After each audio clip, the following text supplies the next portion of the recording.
What do pigs actually need in winter? Winter feeding isn't just about keeping pigs full. It's about keeping them warm, healthy, and growing when everything around them is frozen or dead. When temperatures drop, pigs burn more calories just to stay warm. That means their energy needs spike, even if their activity slows down.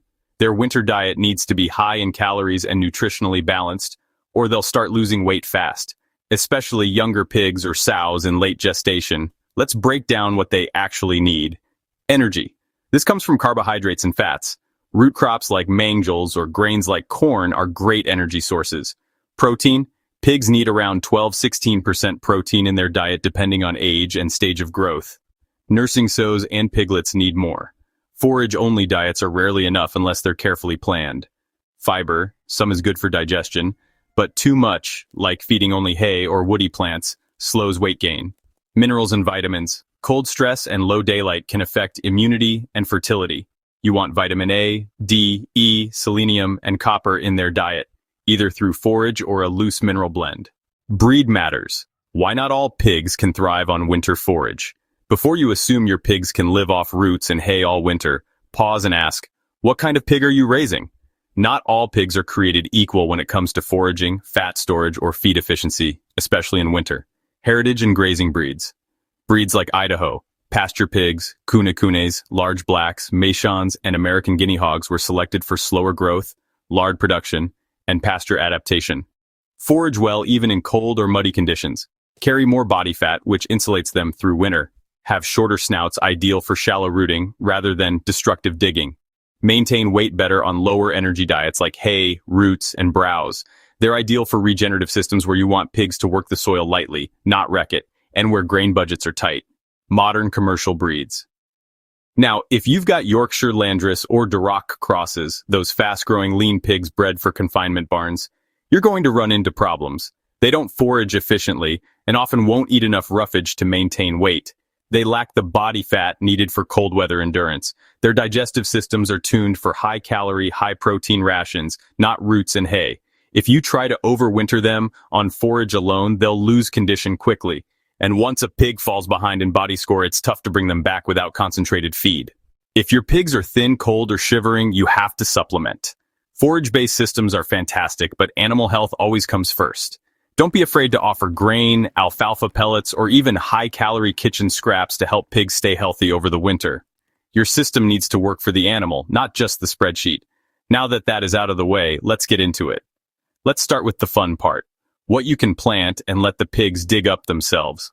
These crops are perfect for mild winters where the ground doesn't freeze solid, or if you can rotate pigs into harvested plots before deep winter sets in, also known as sunchokes.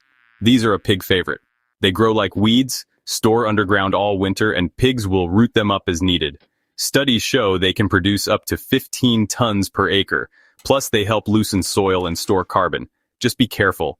They can become invasive if unmanaged. These giant beets can weigh up to 20 pounds and provide a juicy, sugar-rich feed. They're excellent for lactating sows and grow well in cooler climates. Slice them for feeding or let pigs root them up in loamy soils. Bonus, they're high in water content, which helps digestion during dry, hay-heavy diets. Fast-growing and cheap to seed, these can be grazed top to root. Sow them in late summer for fall or winter access. They're not only energy-rich, but also help suppress parasites due to their glucosinolate compounds. These deep tap roots break up compaction and bring up minerals from below. Goats and cows love them, but pigs, they go nuts. If you let them mature, the starch content increases and the pigs get both carbs and fiber. If you're in the South, sweet potatoes offer strong potential, but with a caveat. Pigs shouldn't eat large quantities of raw sweet potatoes, as they're tough to digest and may cause gut issues. However, the vines themselves are safe, nutritious, and excellent summer forage. As for the roots, they need to be cooked or fermented before feeding in bulk. If you have a system to steam, bake, or rot down extra tubers, they can become a valuable winter starch source. Another classic winter favorite for grazing pigs is corn on the cob. Growing corn specifically for your pigs gives you a high-energy, storable food source that requires very little processing. You can simply toss whole ears into the pasture or feeding area, and pigs will happily nibble kernels straight off the cob. This not only provides them with dense carbohydrates to help maintain body heat and weight, but also encourages natural foraging behaviors. Corn is a great complement to root crops because while those provide fiber and some nutrients, corn offers the starch pigs need for energy during cold months. Just remember, corn is low in protein, so it should be balanced with other forage or supplemental feeds to keep your pigs healthy and growing. Similar options include pumpkins and winter squash, which pigs can dig out and eat with minimal handling. These crops store well and add variety to their winter diet. Plus, they provide additional vitamins and minerals. For farmers with access to nut-producing trees, sunflower heads or foraged chestnuts can also be nutritious treats. But keep in mind, nuts like acorns need proper preparation before feeding. Let's talk about perennials, the kind of forage that works for you year after year. If you're managing pigs regeneratively, perennial systems like silvopasture and low-input browse crops are key to reducing feed bills and improving soil health over time. Jerusalem artichokes, sunchokes, a regenerative farmer's best friend. These hardy tubers are incredibly prolific, can handle poor soil, and pigs love rooting them up in winter. They're high in inulin, a complex carbohydrate that's a good energy source, and they can even help balance gut bacteria. Plant once, and if pigs don't dig them all, they'll come back year after year. Bonus, they also produce tons of biomass above ground, which shades out weeds and feeds soil microbes. Turnips and rutabagas, left in the ground. Turnips and rutabagas left in the field over winter can serve as living root cellars. The tops die back, but pigs can dig up the roots when the ground isn't frozen solid. Both provide starch and some protein. Turnips averaging about 12% protein, and rutabagas slightly lower. These are great in areas with mild to moderate winters where the soil stays workable. Just don't expect them to store well in wet, soggy soil. Raised rows and sandy loam help. Comfrey. It's a powerhouse perennial that pigs will happily graze. High in protein, calcium, and potassium. Once established, it's almost impossible to kill. And it's a great way to build organic matter and cycle nutrients from deep in the soil. Just note, it doesn't love being trampled, so grow it along the fence line or in rotational pockets where pigs can nibble, but not destroy it. Mulberry trees. If you're planning long-term, mulberries are one of the best silvopasture species you can add. The leaves are high in protein. Some varieties test at 18-25% crude protein, which is wild for a tree. In warmer zones, pigs will even eat fallen fruit through fall and early winter. Fast-growing, resilient, and useful for multiple species. It's a win. Hazelnuts and acorns. If you're in a woodland edge system, you can take advantage of mass-producing trees. Acorns, particularly from white oak species, are lower in tannins and safe in moderate amounts. Hazelnuts are easier to harvest for pigs and also provide valuable fat and protein. These systems take time to establish, but once they're in, they create sustainable winter calories for years. And here's where management matters. If pigs aren't used to these, introduce them gradually and make sure they're not competing with deer or squirrels if you're relying on mass crops for real winter nutrition. Supplemental crops and emergency feed strategies.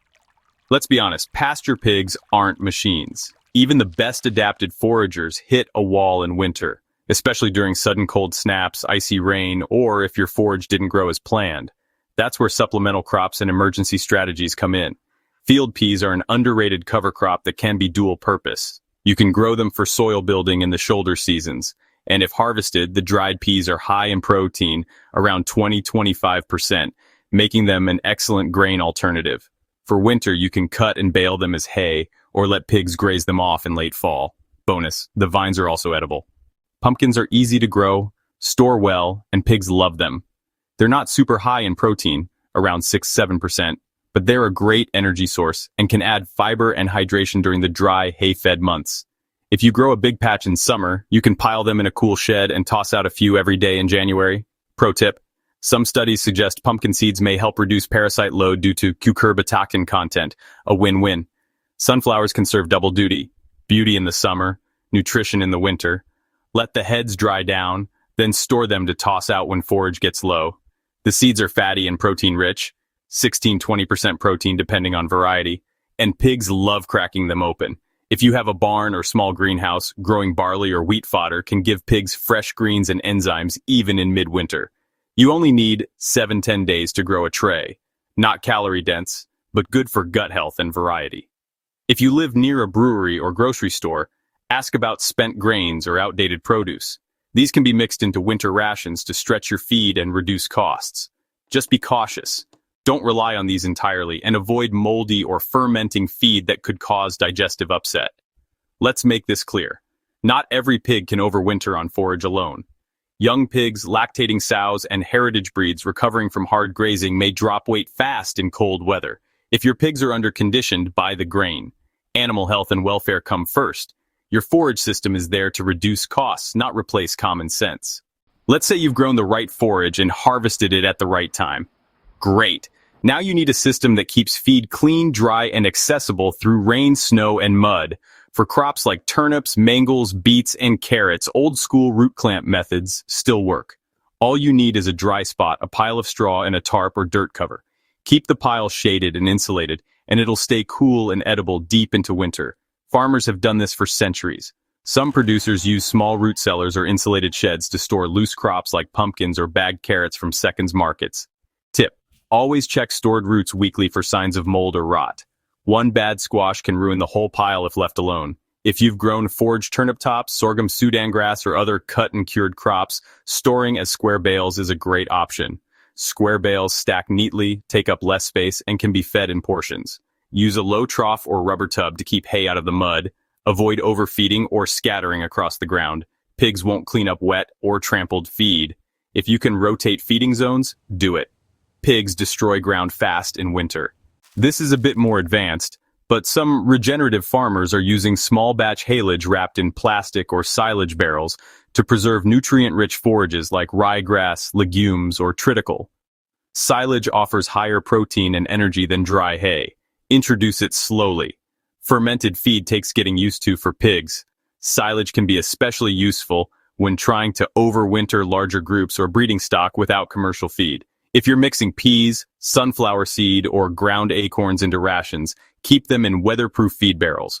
Rats, moisture, and mold are your top enemies here. Consider raised platforms and secure lids. You'll want feeding areas near shelters, but far enough away that pigs aren't trampling their beds with leftover mash. In icy climates, use sand or wood chips for traction in feeding alleys. So can you overwinter pigs without relying on bags of feed? In the right setup, with the right breed, the right forage, and a backup plan, absolutely. Pasture-based systems aren't about cutting corners. They're about working with nature, selecting hardy animals, and building a diversified farm that feeds both the land and the livestock. But don't fall into the trap of thinking forage alone is enough. Keep an eye on body condition. Supplement when needed. If you've got favorite overwintering forages, drop them in the comments. I'd love to hear what's worked for you. And if you're just starting out, subscribe for more tips on regenerative agriculture. See you next time, and happy grazing.